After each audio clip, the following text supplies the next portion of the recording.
இலங்கையில் பேசும் பொருளாக இருப்பது ஜனாதிபதி தேர்தல். அது எப்போது இடம்பெறும் என்கின்ற கேள்விக்கு விடை தருகிற பாணியில் மக்கள் இப்போது தயார் நிலையில் இருக்கின்ற இந்த வேளையில் கடந்த சில மாதங்களுக்குள் சஜித் பிரேமதாஸ் அவர்கள் வடக்கு மாகாணத்திற்கு சென்றிருந்தார். பல தடவைகள் செல்கின்ற போதும் நான் ஜனாதிபதியானால் 13வது அரசியல் சீர்திருத்தத்தை உங்களுக்காக நான் அமல்படுத்துவேன் என்று சொல்லியிருந்தார்.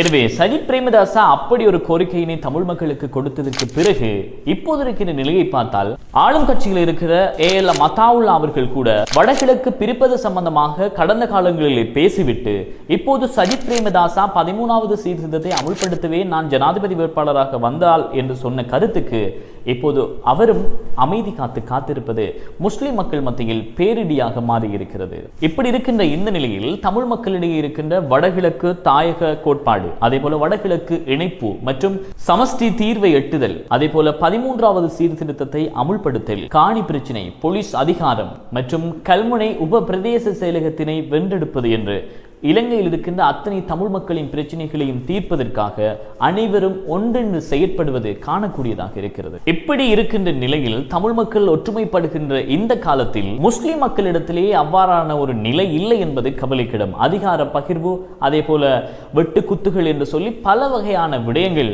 இந்த முஸ்லிம் அரசியலில் காணப்படுகிறது. இப்படி இருக்கின்ற இந்த நிலையில் யாழ் பல்கலைக்கழக மாணவர்கள் ஒன்றியம், அதே போல மன்னார் மிஷன், வேலன் சுவாமிகள், வடமாகாண ஆதீனங்கள் போன்ற சிவில் அமைப்புகள் ஒன்று கூடி தமிழ் மக்களினுடைய கோரிக்கைகளையும் பிரச்சினைக்கான தீர்வு காண்பதற்காக தமிழ் அரசியல் கட்சிகளை ஒன்றிணைத்து இதற்கான நல்ல முடிவுகளை அவர்கள் எட்டி இருக்கிறார்கள். அதே போலதான் கிழக்கு மாகாணத்தை பொறுத்தவரைக்கும் கிழக்கு மாகாண கிழக்கு பல்கலைக்கழக மாணவர் ஒன்றியம் மற்றும் கிழக்கு மாகாணத்தில் இருக்கின்ற தமிழ் சிவில் அமைப்புகள் ஒன்றிணைந்து கிழக்கு மாகாணத்தில் இருக்கின்ற அரசியல் கட்சியினுடைய உறுப்பினர்களையும் அரசியல் கட்சியையும் ஒன்றிணைக்கின்ற முயற்சியில் ஈடுபட்டிருக்கிறார்கள். இது ஒரு பக்கம் இருந்தாலும் இப்போது முஸ்லிம்கள் அதிகமாக வாழ்கின்ற கிழக்கு மாகாணமாக இருக்கட்டும், கிழக்கு மாகாணத்துக்கு வெளியே இருக்கின்ற முஸ்லிம்களாக இருக்கட்டும், முஸ்லிம் மக்களையும் முஸ்லிம் அரசியல்வாதிகளையும் முஸ்லிம் கட்சிகளையும் ஒன்றிணைக்கின்ற ஒரு நிலை இல்லை என்பது துரதிர்ஷ்டவசமாக காணப்படுகிறது. இப்படி இருக்கின்ற காலப்பகுதியில் எதிர்வருகின்ற ஜனாதிபதி தேர்தலில் வேட்பாளராக வருபவரிடத்தில் தமிழ் மக்களின் கோரிக்கைகளையும் பிரச்சனைகளையும் எழுத்து மூலம் கொடுத்து அவரிடத்திலே உடன்படிக்கை செய்ததற்கு பிறகுதான் அவரை ஆதரிப்பது என்பது தொடர்பான ஒரு நல்ல நிலைக்கு தமிழ் மக்கள் வருகின்ற போதிலும் அவ்வாறான ஒரு நிலைமை முஸ்லிம் மக்களிடத்திலும் முஸ்லிம் அரசியல்வாதிகளிடத்திலும் இல்லை என்பதும் கவலைக்கிடமாக இருக்கிறது. இதே சூழ்நிலையை வைத்து பார்க்கின்ற போது மறைந்த மர்ஹூம் எம்எச்எம் அஷ்ரப் அவர்கள் 1988ஆம் ஆண்டு இலங்கை அரசியலில் 14வது சீர்திருத்தத்தை கொண்டு வந்து அதை அமுல்படுத்திய பெருமை இந்த முஸ்லிம் மக்களின் தலைவராக இருந்த மரணித்த எம்எச்எம் அஷ்ரப் அவர்களையே சாருகிறது.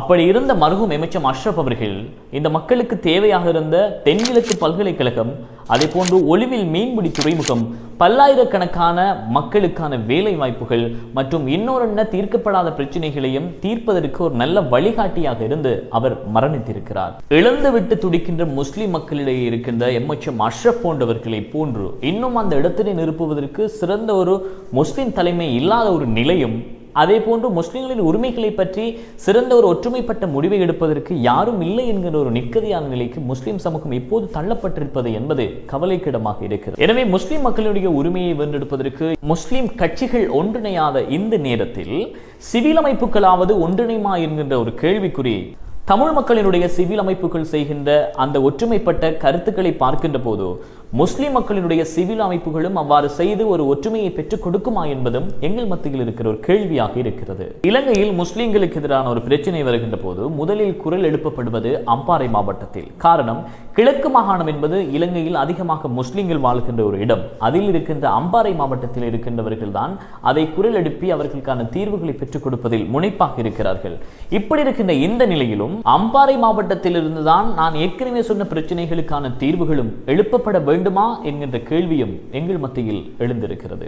எப்படி இருக்கின்ற போதிலும் அம்பாறை மாவட்டத்தில் இருக்கின்ற பொது நிறுவனங்கள் மற்றும் பள்ளிவாசல் சம்மேளனத்தினுடைய தலைவராக இருக்கின்ற டாக்டர் SMA அசீஸ் அவர்கள், அம்பாறை மாவட்ட ஜம்மியத்துல் உலமா சபையினுடைய தலைவராக இருக்கின்ற அசீம் ஹசரத் அவர்கள், அதே போன்றுதான் கிழக்கு மாகாண பொது நிறுவனங்கள் மற்றும் பள்ளிவாசல் சம்மேளனத்தினுடைய தலைவராக இருக்கின்ற வரலாற்றில் ஓரேடு புகழ் ACA புகாரி மௌலவி அவர்கள் போன்றவர்கள் ஒன்றிணைந்து சிவில் சமூக குழுவாக இணைந்து இந்த கிழக்கு மாகாணத்தில் இருக்கின்ற முஸ்லிம் அரசியல் கட்சிகளையும் முஸ்லிம் அரசியல் சார்ந்த உறுப்பினர்களையும் ஒன்றிணைத்து இதற்கான தீர்வை பெற்றுக் கொடுக்க வேண்டிய மிகப்பெரிய பொறுப்பில் இவர்கள் இருக்கின்றார்கள். இவர்கள் எல்லோரும் ஒன்றிணைந்து முஸ்லிம்களுக்கு இருக்கின்ற தேசிய ரீதியிலான இனப்பிரச்சனை, மற்றப்புறம் பார்த்தால் காணி பிரச்சனை, நிர்வாக பிரச்சனை மற்றும் முஸ்லிம்களின் வகிப்பாகம், அதே போல சிவில் அதிகாரிகளுக்கான நியமன இடமாற்ற பிரச்சனைகள், அதே போல இன்னும் ஏராளமான பிரச்சனைகளுக்கும் தீர்வு கொடுக்க வேண்டிய மிகப்பெரிய பொறுப்பில் இந்த கிழக்கு மாகாணத்தில் இருக்கின்ற சிவில் அமைப்புகள் இருக்கிறது. தமிழ் மக்கள் எல்லோரும் ஒன்றிணைந்து அவர்களுடைய தலைவர்களை சிறப்பாக வழிநடத்தி ஒரு பிரச்சனைக்கு தீர்வு காணுகின்ற நிலைக்கு கொண்டு வந்திருக்கிறார்கள். அதே போல இந்த முஸ்லிம் சமூகமும் துரதிர்ஷ்டவசமாக அந்த நிலைக்கு தள்ளப்பட்டிருப்பது என்பதில் எந்த மாற்று கருத்துக்களும் இல்லை.